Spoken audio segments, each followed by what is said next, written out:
everybody, it's Alvin and the Chipmunks, and today we're going to be reacting to a scene of us from Disaster Movie. I watched the movie a year after we finished filming. As you know, the 2007 movie. Anyways, I'm Alvin. And I'm Simon, the mood of the group. And I'm Theodore, the cutest one. And he's cute getting no girls the way I do.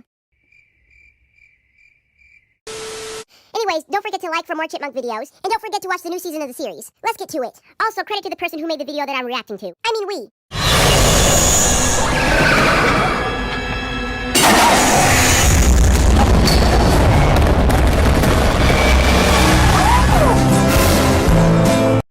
What the heck? This must be a setup. See, I'm just as confused as they are. I mean, who thought this was a good scene to put in a movie? I just need an explanation from the director who thought this was a good idea. No! First of all, I wear glasses. And second, I do not look like that. I mean, what was the director thinking when he came up with the concept of the scene? Because to me, it sounds corny. Dave could not have wanted this. Dave could not have wanted to adopt you, get it right. Oh, I'm sorry, I could have sworn I heard a clown talking. You either stay in a child's place or back in a FedEx crate with Eleanor. Pick one.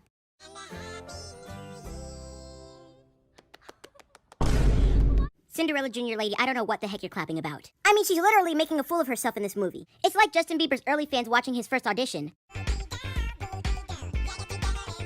Are you really glitching, Simon? Because that's the definition of your stage presence. And you want to know why I say that? Because that's you every time I see you on stage. I ought to smack the implants out of your face. Bring it, that's why you got no girls in the first place. I get millions of girls. You just get nothing. I'm not casting the way Eleanor hates your cooking. Get away from me! The choreography is off point and I do not appreciate it. Since when did we do heavy metal? The scene I watched and the movie in and of itself, I mean, it was just downright unholy and garbage. To the people who wrote this whole movie and directed the film, please verify the accuracy of the real world. You know, I can relate to the comments of this video. This movie gave me nightmares as a kid. Actually, Theodore was the whole movie. You're welcome. You're gonna love this one, Simon. This is more terrifying than any of the Chucky movies. Very accurate of you, Simon. Very accurate. This video needs no final statement because my holy water's in the kitchen. Make sure to like, comment, and subscribe on this video for more Alvin and the Chipmunk videos. What's up, Vanity Fair? It's Alvin and the Chipmunks. And today we're going to be explaining our scenes from Alvin and the Chipmunks 2007 in a few minutes. Let's begin with the intro, the most painful scene we ever had to film. So we start the film off with harmonizing to Bad Day, which led to our home breaking down in order to make a lame Christmas tree. So 3 imbeciles could have used another tree. Then we end up getting transferred. We end up at Dave's house, then starts to speculate, oh no, some robbers in my house. So we decide to search for some food instead of starving to death. And then Theodore's thumb self decides to go through the Lucky Charms. And then happy day, we found our Wonderland. Considering the fact that us chipmunks are capable of breaking into somebody's house and can fit into any cabinet, and here's the worst part. Dave decided he was going to get aggressive with us, so we had to take action. Mirror of the scene. Don't let the cheese ball jar hit you in the face on your way to a fight, because you will lose. To be honest, knocking him out with the cheese ball jar was the best method of a win. He got what he deserved, so whatever. A few hours later after I knocked him out, he wakes up, hallelujah. And to be honest, him unconscious was the greatest day of my life because no more yelling. And then that frog decides to throw us out again. So we decided to use a method. You guessed it, singing. We were giving it our best like we always do, on stage and on tour and on our songs and on our music. But there's one problem when he lets us back in. He said if we were to continue living there, that we would sing one of his songs. And I'm like, sir, we don't sing one-flop wonders. Next, this imbecile decided it was a good idea to leave his pianos out in the rain, and then bring them back in again so we could record the stupid song that was already written. And then chaos began to reign once again. Being chased by that robot is something that I will never ever forget. Filming that traumatized me for dear life, you have no idea. Even me going back and watching it just traumatizes me to the bone. The next morning, we attempted to make breakfast. That was the most silliest part of the movie. Besides, how I got these glasses on, Dave got them from a Santa Claus thingy. Ratio Santa Claus made me relevant. So we decided to record a new song with Dave, if you want to call it a new song. And one thing, Christmas Don't Be Late was released in 1958. When we first started. Dave, was it really useful to rewrite the song and then remaster it? Then make us sing it all over again? I mean, what kind of manager does that? Then Dave's clumsy self decides to take us to his record label in his decorated present box with the intentions to humiliate us, and also with the idea of, hooray, I finally found my cheese, and I'm going to send it to the Walking Dead zombie apocalypse. That was basically the main idea of Dave and Ian's plan in the first place. It was sickening. Then he decides to take his situation out on us in the car. Therefore, we had to give him a taste of his own medicine. We decided to play dirty with his job and get him fired. Sorry doesn't get my job back now, does it, Theodore? Rewriting original songs and persuading us to sing it all over again in order to benefit your non-existent career is worth losing a job in my book, Dave. Another disaster, the date. He makes us clean up the house in order to host a so-called date. I mean, bro, he could have went to a restaurant. He speaks to J-Lo's stunt double, and alert, it was time for me to make my move. He made so many excuses in that date to make the woman stay, but apparently us chipmunks weren't gonna let that happen. Karma hurts, doesn't it, Dave? With our reasoning for that prank, Dave had to tell the truth, because he makes so many excuses. Then she leaves, good choice. Then Dave wanted to send us a little present, but nope, we moved on to Ian. Then, the next day, Dave takes us to the store. And surprise, we heard our remastered version of Christmas Don't Be Late on the radio. Then Dave calls Ian, rushingly. Bango, bango, bongo, bongo, banga! You used us for fame! Finally, Dave decides to make us sweaters, which is the highlight of our careers, of course. And then Ian comes into the picture again, bringing us presents, big presents, and persuades us to perform at his party. He then makes a long introduction that nearly put us to sleep before we performed. He finally introduces us, and then we perform. And believe me, we tore the roof off. Like we always do performance-wise. So we make this deal with Dave, and then Dave decides that he's going to go off on us again, so then we hop back to Ian's house. And lucky us, a limo drives us there. A limo! I mean, who needs Dave? I'm just saying. The craziest thing about that scene was I actually knew how to drive a car. I let Alvin have it in that scene. I was not going to take his buffoonery any longer. Ian then forces us to go on this long tour. That was the main cause of our exhaustion near the end of the movie. On our final stop of the tour, we were so tired that the tour had to be the lowest grossing tour of all time. We were not going to intervene. So we had to embarrass Ian too. We tried to escape, so that escalated into us being placed in a cage. And get this, you will never believe the name tag that it had on the cage. It read Jet Records Property. I'm sorry, sir, whose property? We're nobody's property. Then it escalated into an hour-long car chase, and then we finally succeeded in escaping. Mirror of the movie, you can't trust anyone, especially labels. And that's all I need to say about my experience filming this movie. Okay, cut. Dave, this is bad parenting at its finest. You need to do better. Vanity Fair, it was nice doing this, but I need a new career to uphold. I am not doing this. Stop hogging the spotlight. It's our show. Simon, you always accuse me of doing that. It's not about you. It's about I literally me. see you hogging the spotlight It's every time we Alvin do and a the Chipmunks, performance, not the Chipmunks or and Alvin. an interview, Not just Simon quit it either. How So dare how you say dare that you? to me? How dare Don't you? ever You should go tell back to me the adoption do that center where you ever. belong. I'm done. The truth is, Alvin, your vocal cords are struggling more than improving.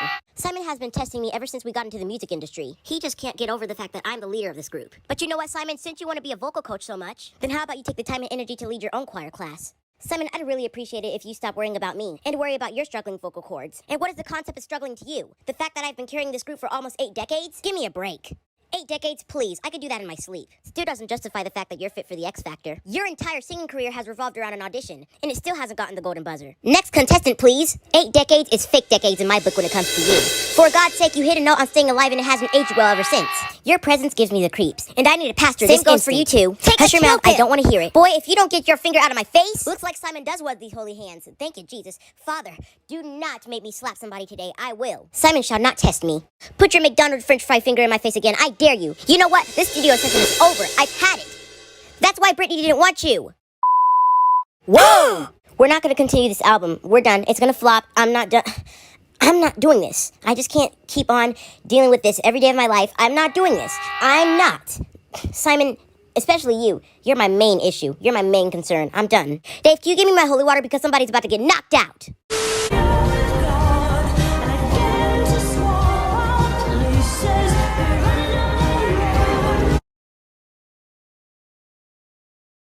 I mean, go off, Kanye West.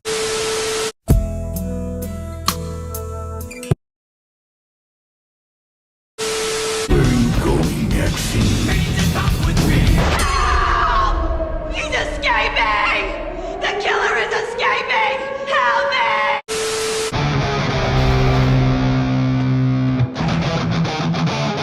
The devil till I go now. She asked me if I do this every day. I said often.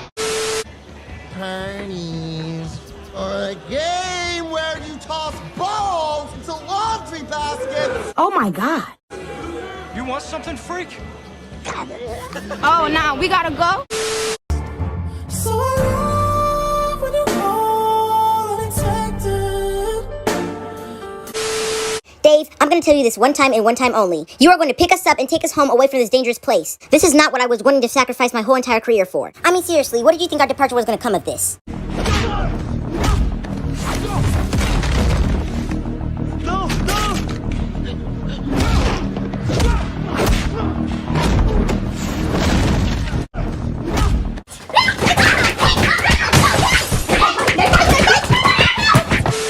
I I cannot help that I carry this group for such a long time. Theodore, who I don't know him. And Alvin, you can take a seat. Spotlight hoggers get on my nerves so much. Where's the FedEx crate when you need it? Simon and the Chipmunks. It's Alvin. Oh, I forgot.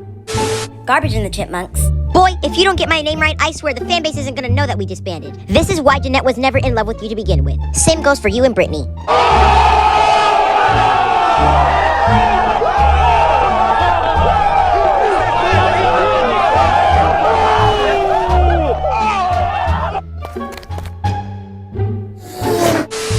Adopted, you really thought. Did you really think I was gonna hit the wall by that? I was aiming for the forehead, not you. Based on your existence, karma hurts. By the way, you know nothing about Brittany. Stay out of our relationship if you will. By the way, check to see if Jeanette has paid her medical bills on time. Not really necessary considering the amount of skateboards you made her pay for. So Simon, what's your opinion on Theodore roasting the crap out of your dancing skills on Twitter? I'm sorry, but what do you actually consider a roast? Because I call it old-fashioned. Well, here's what Theodore had to say on Twitter. Is it just me, or does Simon have a problem keeping up with the choreography every time we're on stage? Is it glitching or feigning? Which is it? I've seen rhinos dance better than him, trust me. Then he ends it with hashtag Simon tried. Do I need to spell this out for you? OLDFASHIONED. Got it? I thought so. And you want to know why I call it that? Roll the clip. Are you really glitching, Simon? Because that's the definition of your stage presence. And you want to know why I say that? Because that's you every time I see you on stage. I ought to smack the implants out of your face. Bring it. That's why you got no girls in the first place. I started to get millions when I was younger. You just get started muscles playing and casting the Eleanor Eleanor hates your Get away from me. Theodore, how about we demonstrate some of your dancing skills? Theodore, what is this? Are you okay? The girls that you get are cringing in their seats enough. Bro, who are you trying to be like? Michael? You know what? Forget it. F on the exam. Get it now?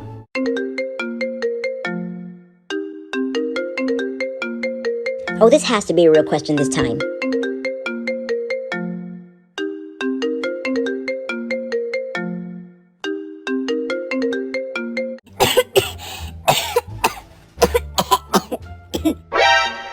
Irrelevancy at its finest. What a surprise. Salmon Seville. And to my surprise, I saw Talking Rotten Tomato. What do you want? I'm doing an interview. Oh, nothing. I just wanted to congratulate you on your dancing skills. I heard it won a Grammy for trash.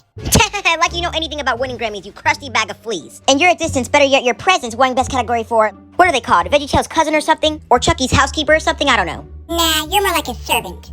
Wait a minute, doesn't Angela do that? By the way, Theodore's post was absolutely correct. Watch the clip and see who's really winning this battle. Ever since Theodore decided to roast my dancing skills on Twitter, it was time to show him who is the real leader of this group. 1 teaspoon of turmeric, vanilla extract, 2 bags of Cheetos, and then done.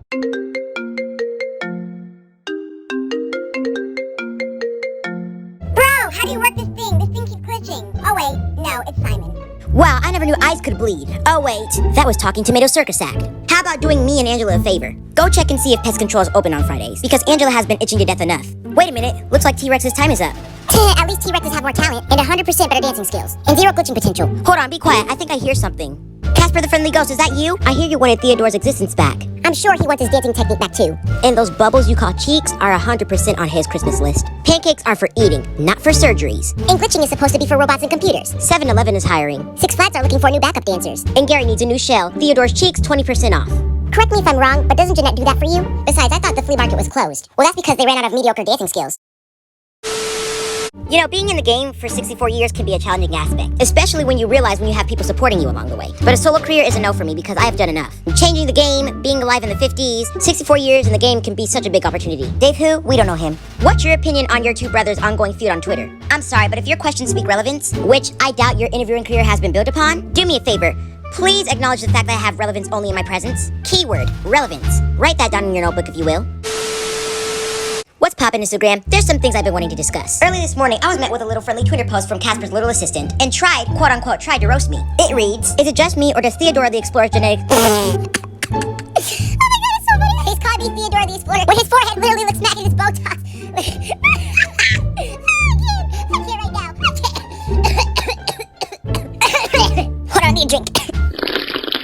Inspired by the size of the United States, or should I say the moon without a light. For all that time you took out of your day to switch up, you should have kept track of all the dance classes you've been missing. I can count on one finger how many tardies you've gotten. I even heard it from Jeanette herself. I have 1 minute left before I end this live. So Simon, dissing me isn't going to prove your point that you're a non-factor. Learn how to dance. Dancing is not the Matrix. It's not 1999. Anyways, I gotta check out because my producer said if I were to be here, that this place is required for music and music only. No such thing as a solo career in my eyes. Theodore out. Oh heck no, he didn't. Since you brought up Jeanette, I'm gonna give her a little call. See how you like it.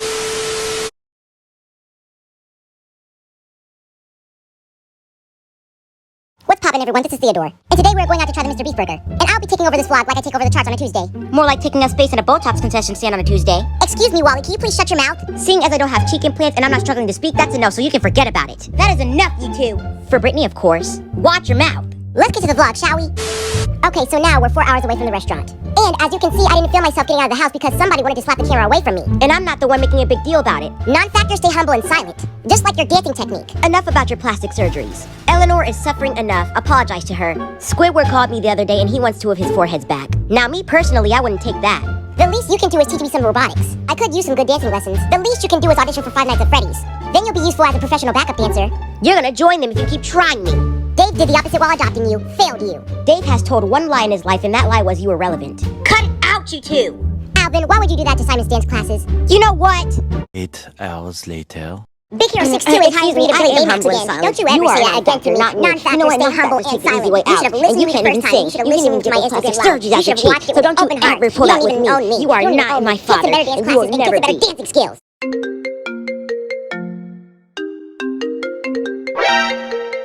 If this that crusty, dusty flea bag, I'm gonna lose it. Oh Lord, I can't believe I caught. Who is this? Wait a minute. It's the Grim Reaper. How are you? Still ditching dance practice? I can really tell. You can, but is that according to Angela's point of view? Just asking. Please do me a favor and stop calling. Angela is wasting her life. Hang up, Simon. Okay, so we're 2 seconds away from the restaurant. Please wish us luck and back on Billboard. Your destination is on the right, Theodora the Explorer. By the way, get better cheeks. So now we're here, and as you can see, it took us 4 hours to get here. You guys better know what you want to order. I'm not spending a fortune off of what I made on my role in The Wolfman. Oh my god, is that Alvin and the Chipmunks?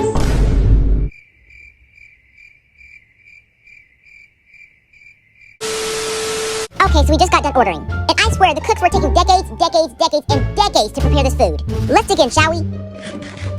So much later that the old narrator got tired of waiting and they had to hire a new one. You really expected me to pay off that fast? Who do you think you were? Please give me a break. Let's get out of here. Okay guys, so we're back from the restaurant from a crazy afternoon, and I gotta say, that trip was not worth it. But the Mr. Beast Burger was fire, 100% fire. I gotta get some sleep because I don't know what they put in those burgers, but I'm very tired. Anyways, don't forget to like and subscribe for more Chipmunk videos, and don't forget to watch Mr. Beast's new video because it's fire too. I'm about 10 seconds from fitting in front of this camera. You can't take anybody anywhere these days, can you? The absolute ghetto. I cannot stand it. These customers always acting a fool somewhere.